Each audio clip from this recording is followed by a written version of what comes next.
executive chef at Electrolux Corporation. They will have from day one since they walked onto American soil. You have purchased a pressurized raising pan. You're the only one in North America that actually has this product. It will actually become more of the backbone of the kitchen in a world of braising than actually the combi's will, which normally is what you would use. But in this case, you're going to find you're going to use this more than you are the combi's, mainly because speed is very fast. 2, yield factor. When you pressurize something, the flavor profile goes into the product instead of coming out of the product, giving you a higher yield and a higher flavor profile on the product in the cooking process. Number 3, the vegetables and stuff won't leach. So if you're putting this stuff out on a buffet and you have a mirepoix vegetables in here, or you're doing like a chicken cacciatore and it has sliced peppers, they'll hold their color. Even though they don't look like they're cooked, they will be cooked. So the carrot will still look like a carrot. The pepper will still look like a pepper. So it's pretty cool to see. There are extension pans, which you may have, you may not have, with racks that fit across the top here. And you can drop a hotel pan, perforated or non-perforated, into it. So it's something, if you've not purchased, you may want to look down the line to getting your hands on them. This will actually fit 3 racks. So you can be doing corned beef and cabbage. Obviously, we know what happens to cabbage when we cook it with the corned beef. Well, if I cut the cabbage and I left the heart in it, and I cut it 6-way or 8-way, I could actually lay the cabbage up here, and I can have the Russellet potatoes up here, so they don't end up getting eviscerated down into the other product. You can use your imagination. We mentioned earlier, like the paella, like the shellfish up top. So there are needs where you can use it and do multitask cooking inside the same receptacle. What are those pans called again, Chuck? They're extension pans. Extension You'll pans. see them online. Okay. All right. So we're going to move forward here. European design, basically an on and off switch. So we will turn the unit on. It'll take about 7 to 9 seconds for the diagnostics to think for the computer to come up. Now this is a multitask pan. It thinks it's 2 different things, so you have to change its mind. You have to tell it what you want it to do. This is the #1 thing that people call us up and say, I can't get it to go over 230 degrees. The reason you can't get it to go over 230 degrees, it thinks it's a kettle. It doesn't think it's a braising pan. So if you look, you can see 2 tasks up here. You can see one task that looks like a pot of water, and you see a second task which is showing you radiant heat. The first task, right now, it's at 212 degrees. So hypothetically, let's just say I want to go 360 degrees. It's not going to do that. It's only going to go to 230 degrees. It thinks it's a kettle. So short term, soups, sauces, stocks, and things of that nature. So right now, unless you're partial to round or square, it's the exact same thing as a kettle would be. So your soups, your sauces, and your stocks. The problem is you will not be able to go under pressure because you do not have enough heat. You need more heat, at least a maximum of 227 degrees to actually create steam, which will actually create the pressure, which we'll get to in a few moments. Okay? So, #1 call. I can't get it to be a braising pan. Yes, you can. I'm totally serious. You know, why will this thing not go up to 360 degrees anymore? Because you forgot what I said, and I told you you need to turn it into a braising pan. Okay, the majority of the chefs out there, we use this between 360 and 390 degrees to be doing their saute work or swaying work. Okay, so basically you would heat it up, you put your oil in there, and whatever you're doing, you would saute or whatever. It looks to me, by looking at this facility, you're extremely high volume. The trick is you're doing short ribs, throw them in the combi at 550 degrees for 6 to 8 minutes, sear them off, then throw them in here. Save you all that labor hours of somebody sitting here sauteing 400 pounds, hypothetically, of ribs. You could do them in there, you could do the lamb shanks in there, you could do the beef tips in there. You can do whatever you want, sear it there, and then put it into here. So we have it now, we've moved it from being a moist cooking environment to a dry cooking environment. We can select our temperature here. I'm recommending between 360 and 390 degrees to do your sauteing and swaying work. And then you have the option of setting your time, 22 minutes hypothetically. Continuous run. And or if you would like, you may use the probe that you see up here on the top of the lid. So you have the option of using the probe, you have the option of time, and you have the option of infinity. Okay? Racetrack. Go, go, go, go, right? Okay. All right. Any questions on that? All right. Then what you do is hit start. We're not going to do that just yet. One of the things about it, Electrolux is a 100% chef-driven company, so they listen to us. It might take them a year or two to do what we asked, but they will listen to us. So when this first came to North America, quite a few years ago, I'm going to say maybe 10, 12 years ago, that's what it did. So we went back when we were over in Zurich and said, hey, why can't you make this motor, since you got it going that far, go the rest of the way? Now, a lot of people that doesn't mean much. For us who have spoodled the last little bit of demi-glace, lobster bisque, or whatever out of the bottom because the chef wants it out of there, that's huge in a roundabout way. If you look here, on this side here, and this side here, and then you look in the back, right here, this sets on this to magnetize. So that is how it will fire off. All right? If by chance that's dirty, and or they don't put it all the way down, it's not going to fire off. It's a safety feature. The minute you start to tilt it and the magnet disengages, it actually turns off the heat. Okay? It's a safety feature, yeah? Yes. Yeah. You stop. Okay. We don't want you bringing it up when it's in a full boil. All right. Now, the other huge thing, and it's imperative that you train your culinary chef staff to understand this. All right? This is the seal. All right? And you can see what's happened here already. Somebody closed the lid on this. All right? It's imperative that when they tilt it, that this is all the way up. All right? I've seen worse, chef, trust me. Now, if by chance somebody decides to bring it up like this, we can see what's going to happen to the seal. We're going to end up ripping the seal. You rip the seal, it will not go under pressure. Good morning, young man. It will not go under pressure. So basically, you must make sure with your scullery staff, who's ever cleaning this, that they do not try to raise it where this can get caught on that and the lid is all the way up. Very important. You rip the seal, it doesn't go under pressure. It's that simple. Okay? So, we're going to see if we can get this to put water in here. The answer is no. Can you do me a favor and get me 4 gallons of water? Okay. So, basically, we're going to put this all the way back. And we're going to go ahead and hit the start button here to go ahead and let it start heating where we can get the water to come to a boil. Okay, you can hear it firing off. All right, so the bottom now, this being a gas unit, the bottom is very thick. So you can actually turn this on in advance if you would like. So if you want to just turn it on in the morning and let it just start to get hot, it doesn't make that much difference. It's not going to warp, it's not going to discolor, it's not going to do any of the above. The other thing you're going to notice when you cook in here, you're going to have even cooking throughout the entire bottom. You're not going to have the hot and cold spots that you would have in a standard braising pan. It's going to be consistent heat. So what happens? It's a braising pan. So you would use it just like you would use any other braising pan to saute, to sway, or do whatever. The unique thing about it is it gives you the opportunity of putting it under pressure to make it a pressure cooker. Okay?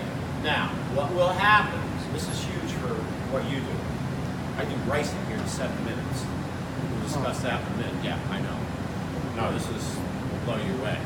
All right, so basically what will happen is I do my work. All right, that's plenty of water, young man. All right, so we're going to throw that in here. We're going to go ahead and put some water in here to make sure that tech services balanced this and did everything that they were supposed to correctly to make sure it works. So what happens is the bottom right now is functionality. When I lock it down under pressure, what will happen is the heat on the bottom is going to turn off. It's going to default the machine to 227 degrees. You're going to hear a pop. All right? I'm telling you that now instead of later on when what's happening, it's going to blow up. All right? What it's doing is it's locking itself under pressure by popping. When you go ahead and you either let it count down the time and or you manually stop it, it in turn will then start to release the pressure also.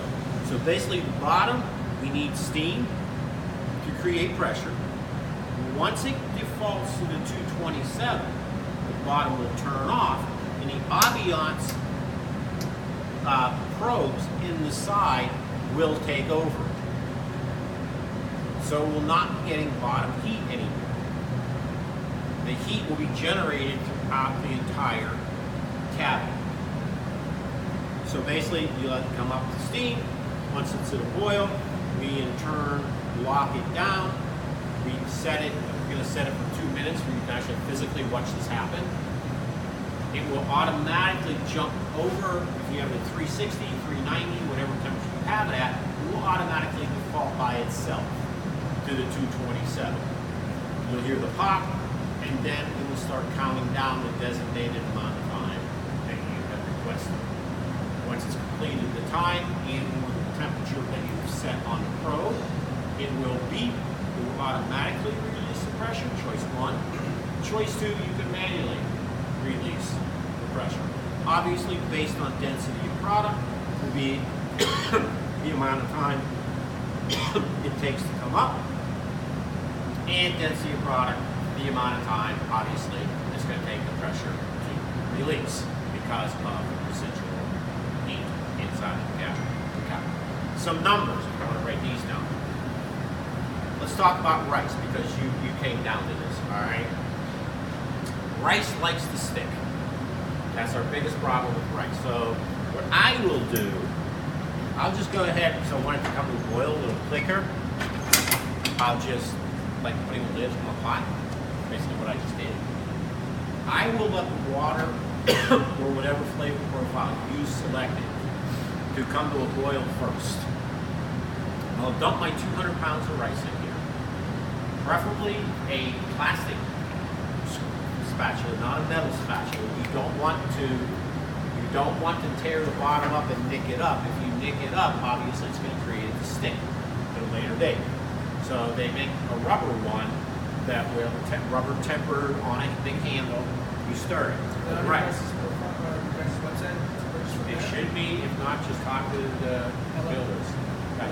All right. So it comes to a boil. I dump my 200 pounds of rice in here. Obviously, I just took the temperature out of it. So I lock it down for a couple of minutes until it starts getting hot again. When it gets hot again, stir it a second time, or it's going to stick.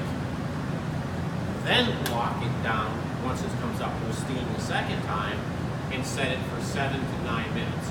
So 7 to 9 minutes, you will do your rice, do your lentils, and things of that nature.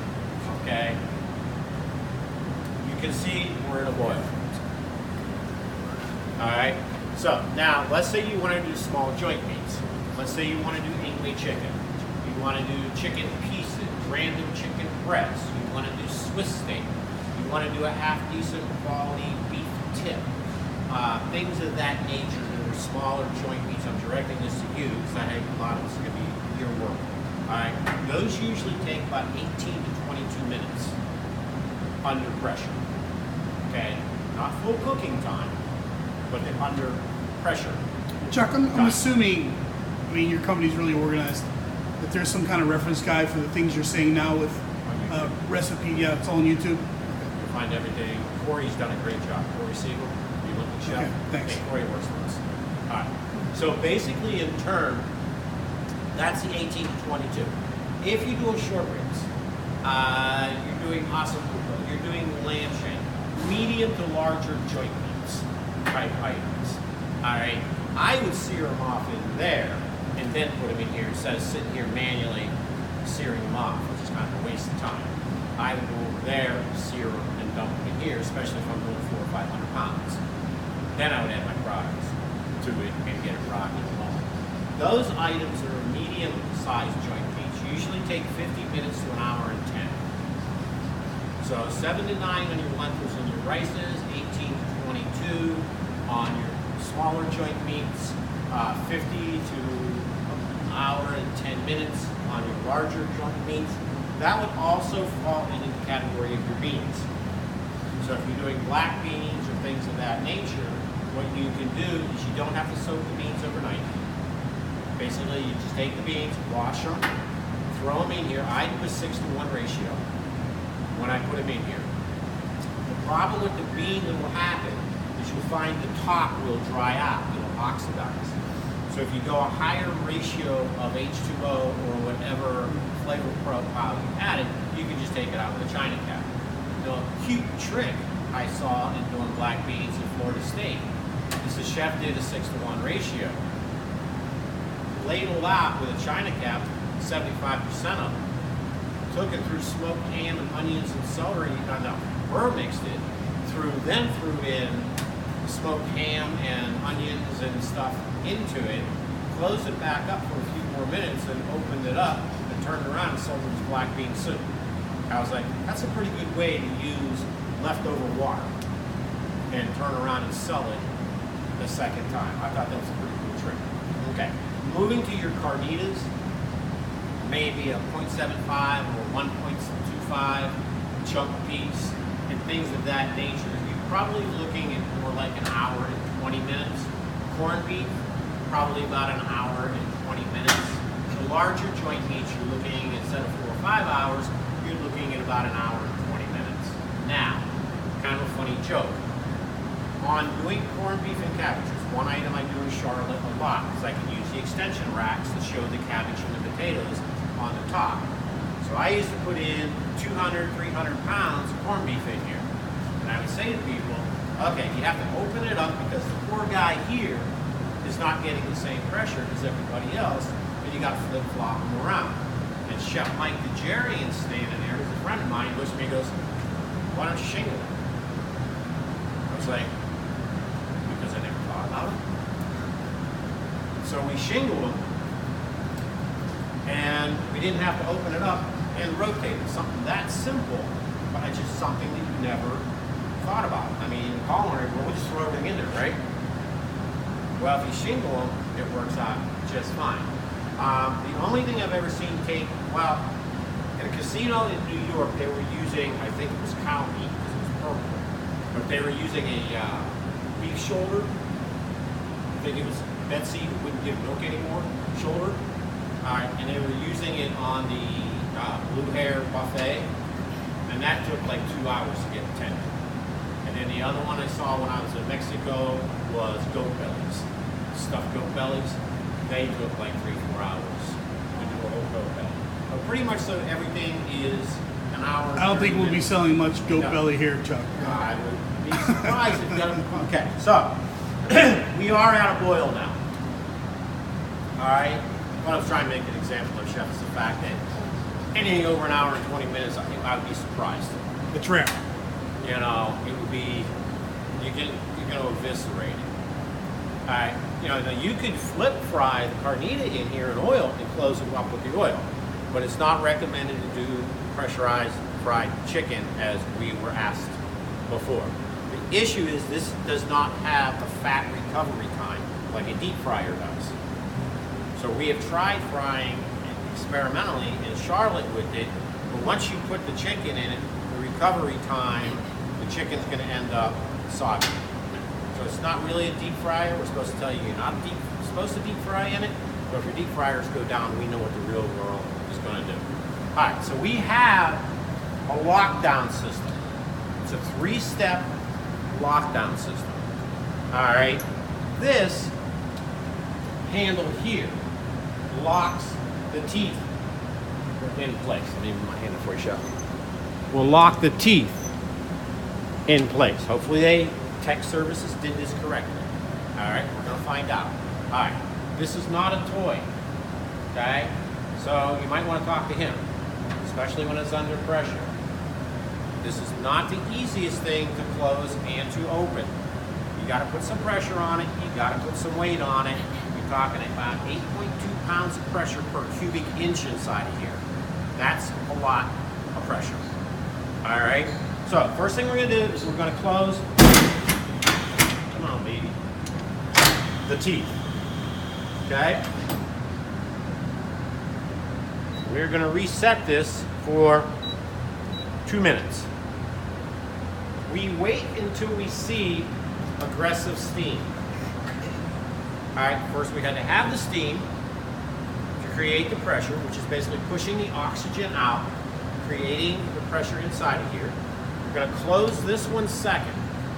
So, we've closed the teeth.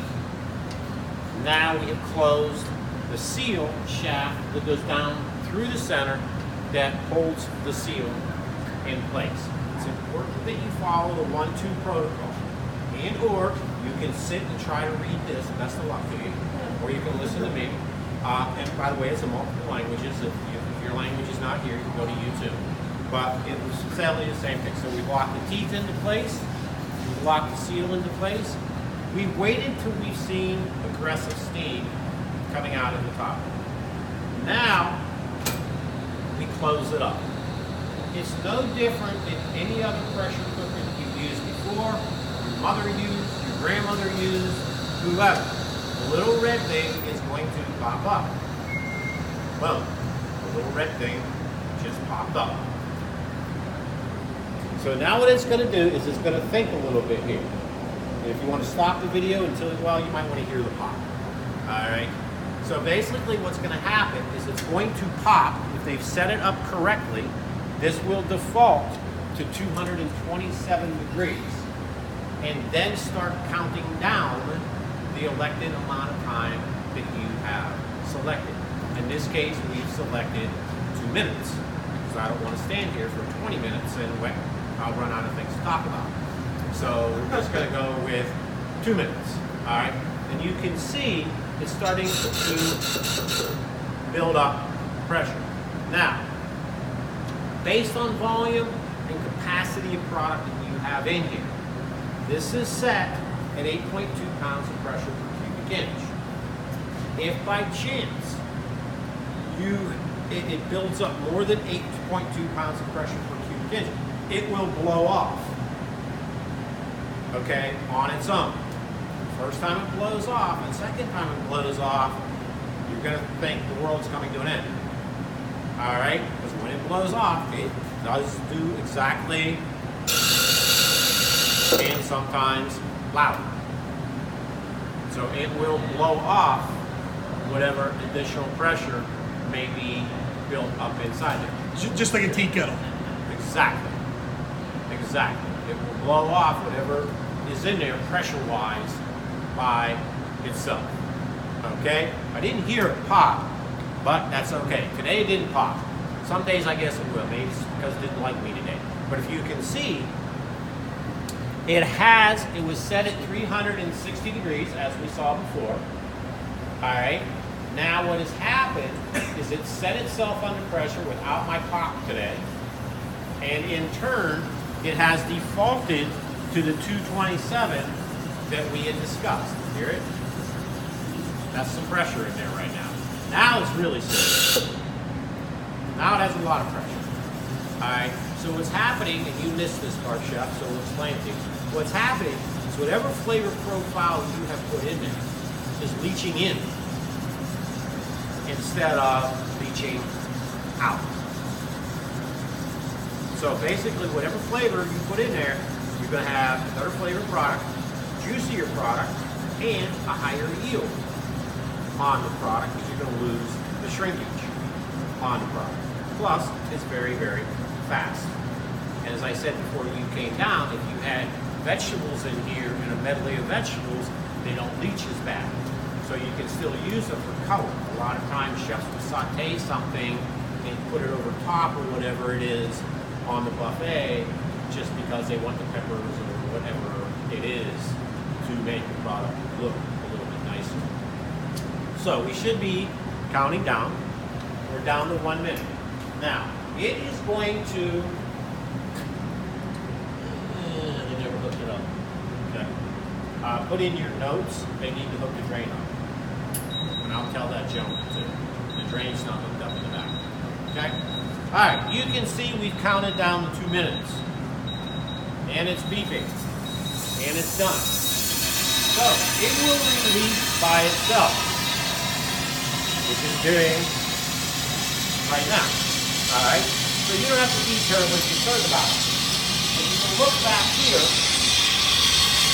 where it's leaching out. Now, that's supposed to have a drain that goes to there, which we'll discuss that with somebody in a little bit.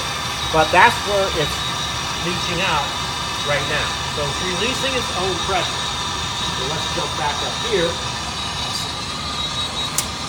And we'll go ahead and say, okay, because we don't want to listen to it anymore. Now we need to release the pressure manually if we don't want to wait for it to do it by itself. This is okay, but not the best idea, especially if it has a lot of fat built up inside. So basically we can do this and let it release. Or your second option is we can release from here. Much safer. This is actually better, but either or going to work. And or if you're busy, just wait until it does it itself. Plus, this makes, if there's fat in there, Chuck, or whatever's inside, it's going to make your cleaning do you a lot more. And your hood, yeah. Yes. All right. So you can see that this fell down. If I had 200 pounds of product in here, this would not have happened this fast. All right? Only because of the natural residual heat that would be coming off the product.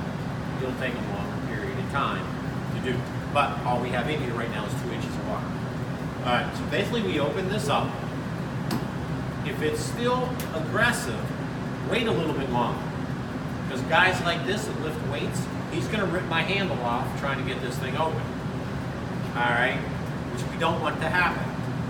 All right, then we're going to open the seal part. And if this is balanced, we should be able to get it open. If not, we'll see. We're going to aggressively, okay. We're pushed out, and we're going to pop it open. All right, you saw I put some weight on it. All right, the little folks may have to really push down on it to get it to open. All right, it's open. So now we're going to pop these tabs. We're going to step back, and we are going to let it burn. Okay, and then we're going to remove what other product that we've selected to cook from it. All right. You think you got it? I got it. Okay, let's see. Understand. We're gonna find out. Yeah, next week I'm gonna cook here. No, now you right now you're He, gonna. he wants you to go now. He wants to do right No, now. I know how to do. I know how to do this. I really do. Okay, so you missed a little bit of it. That's okay. Turn it on. One side. There you go. Okay, it's gonna take 7 to 9 seconds to think. I'm just going to summarize what we said before. If you're the one cooking on it, before I walk out of here, you're the one that's going to close this thing and open this thing. That way I know when I leave, you can't call me up and say, I don't know how to do it. All right? Trust me, that happens. That's why I make you do it. All right, so it just came up. Now, hold on a second. Right now, it thinks it's a kettle. Okay. So it will not exceed, I'm going to go 290 degrees. It will not exceed 230. Okay. So right now, it looks like a kettle. It thinks it's a kettle. Soup, sauces, stocks, and things of that nature. Right. Yeah. Okay. So the only difference is this is square instead of around. Number one phone call I get. I cannot get it to go over 230 degrees. You forgot to turn it into a braising pan. So turn it into a braising pan. Now it's a braising pan. Let's set it at 360 degrees. Okay, arrow over. Okay, leave it on continuous run right now. Hit start. Okay, so now it's going to start to heat up. Okay, you can hear it firing off. So now what we want to do is we want to wait for it to come to a heavy steam. Now rice out of the steam, got it hot. Add my rice, stir it. Look. Now what's the trick to getting it to go faster? Put the lid down. I didn't lock it. I just put the lid on top of the pot. Chuck, quick question on the rice. Same ratio to the one? Yeah, 2 to 1, 1.5 to 1, whatever's Yeah, working. basmati, yeah, well, sure. You know, the only problem I've had is with the beans, if you're doing a lot of beans, is the fact that they dry on the top. Yeah. One of the tricks we've done is putting pieces of parchment paper on it. And I was like, who cares if you got too much water in the beans? So instead of a 3 to 4 to 1 ratio, go a 6 to 1 ratio. What's the difference? Right. And then in turn, the only difference is you've got to use a spoon or a china cap to get the beans out. If not, you'll find they dry on the top. If you don't use my trick, which we did with Gate Gourmet and Sky Chef, because they do thousands of pounds of rice. They have 8 of these in every Sky Chef. Their Los Angeles does 92 million a year in in-flight feeding. That's just crazy numbers. And they do rice in bulk. And then, believe it or not, they take it and add the flavor profile after it's cooked. Because they're doing so much volume that they flavor it later. Okay, you see we have some steam, so obviously that means inside of here, it should be open. So take the 2 black tabs and pop them open. 2 black tabs. Slow down, young man. Slow down, okay? I'm being videoed. I gotta be careful what I say. You know, there's a joke called the old bull and the young bull, okay? Slow down. All right, undo these 2. Pull forward. Okay. Check your product. Make sure this has got steam. Make sure you're ready to rock and roll. Okay? So in your rice world, this is when you stir it. Now bring it down. Okay. What we're going to do is you're going to go over and you're going to hold down the continuous run button. See where it says continuous run? Yeah. Push down. No. Push continuous run. Now hold it down. Push it and hold it down. No. Okay, now hit 2. Up again. Hit 2. Okay? Now in whatever case, arrow over. Okay. Now, if you're setting it for 22 minutes, you would set it for 22. If you're setting it for 18, Okay. 50 minutes, I would just go continuous run to get it hot. Then I've set my time. Okay. Now you need to push. You got it right. That arm hard. Then bring it over. Keep going. There you go. Okay. This one over. Okay. Yeah, aggressive steam. Boom. Wait a minute. Obviously, depending on the volume, this could take longer. Pops up. Now, if you've got a lot of product in here, once you lock these 2 down, I can go find something to do. And when I looked at here, it just popped. There you go. It popped for me that time. Last time it didn't I pop. thought it'd be louder. It sometimes is. Yeah, depending on the volume that's in here. Sometimes it's much louder. All right. So basically, then it's spouting off, as we discussed. And now go away. You see this getting more aggressive. Come back. Close it up. So it's a 1, 2, 3 method. 1, 2, 3 method. Then open it. Back up. All right. But personally, instead of bothering with all that, I would just let it release on its own. It'll do it by itself. You know. So, do we default yet? Not quite. What questions you have? When the question I put the rice, it will be dry in the top or it's equally cooked undrawn? It'll be fine. It will be fine. The trick is, there, just did it again.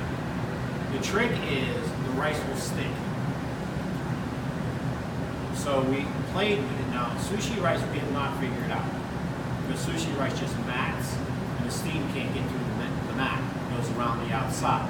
I love that burnt half-inch across the bottom. I mean, you cut that into squares. I mean, you can saute it up. It's actually pretty good, but that's not the objective. The regular rices, when you found, you just pop it in, pop 3 times this time. Spanish have a word for that. And it just defaulted to the 227. Yeah. I played with rice. It was basically because of in-flight feeding. I did not know that like Chicago, New York, Detroit, LA, they do like 80, 90 million a year in in-flight feeding. 80,000 meals a day. That's just insane. I had no idea. They start at 1 o'clock in the morning and I'm done by 10, 11 o'clock. It goes through the night. And rice is a huge item. Huge item. That couscous, stuff of that nature. In turn, I played with it in Charlotte 100 different ways. And it was like, the best way to do it became, put the liquid in here, bring it to a boil. Add the rice, using a plastic stir, stir the rice, close it up until you see steam again, stir it a second time to keep it from matting on the bottom. Then lock it down and set it for 7 to 9 minutes, and the rice will be done. You do about 200 Nice, pounds. nice, light and fluffy, huh? Like normal rice. Yeah. Yeah. I'm thinking about the biryani. If I put the meat downstairs, I'm gonna put the rice in the top. You can do it now. Biryani. If I mean meat down, chicken or goat or whatever. Okay. Yeah, saute, put the all masala spices. Like paella. Yeah, fine. Okay, now I got you. Yeah. So once it's after to make, then I'm gonna throw the rice in the top. Then I can put the pressure cooker. It will be work. I've never tried it. I have to be totally honest with you. Unlike paella, Chuck, it's diced meat, like thighs and stuff. Right. Yeah. Right. It should work. I don't see why it wouldn't. I mean, I'm going to be honest, you should turn that off for this, but we have chefs in India too, and they came over to teach us different types of tandoori cooking and sear cooking and all this other stuff. And we spent a whole day with 9 chefs just getting the spices together. Some of those dishes have 28, 32 different spices in one dish. And I'm sitting there with a brigade of spices, just measuring all day long. I'm like, this is all for one dish. I don't like cumin, I don't like turmeric. It kind of kills me when I get into the work. But beside the point. Alright, we can see it's automatically releasing right now. Yeah. Okay, so let's turn off the OK. Okay, now let's slowly open this one or that one, either or. That was slow. That was fast. Got it?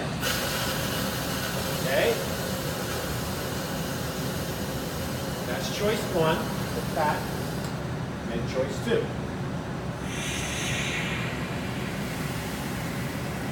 Preferably this.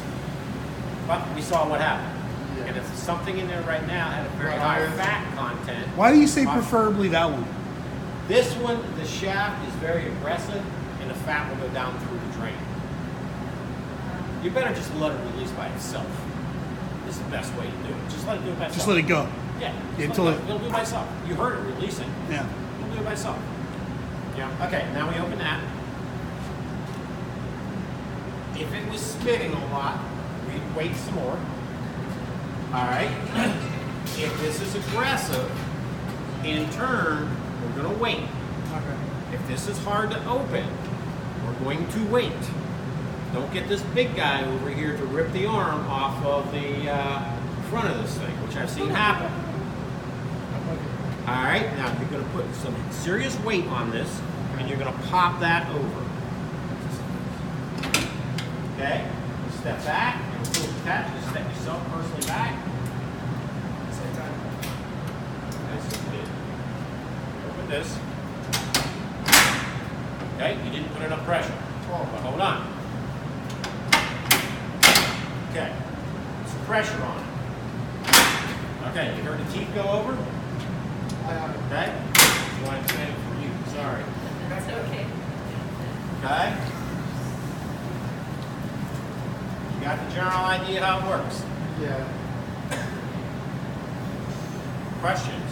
I don't cook Indian food, but I'll do my best. Garbanzo beans, kidney bean, everything. All of them. Chickpeas. Chickpeas, Chickpeas take 11 minutes. 11 minutes. 11 minutes. No need to soak overnight. Simbu, you're from India.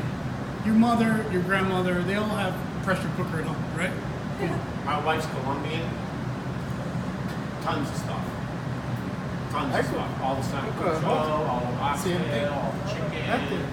Everything she does on pressure. Yeah, it's pop up. Chuck, anything else before I shut off the Shut video? it off. That's it. Yeah, that's it.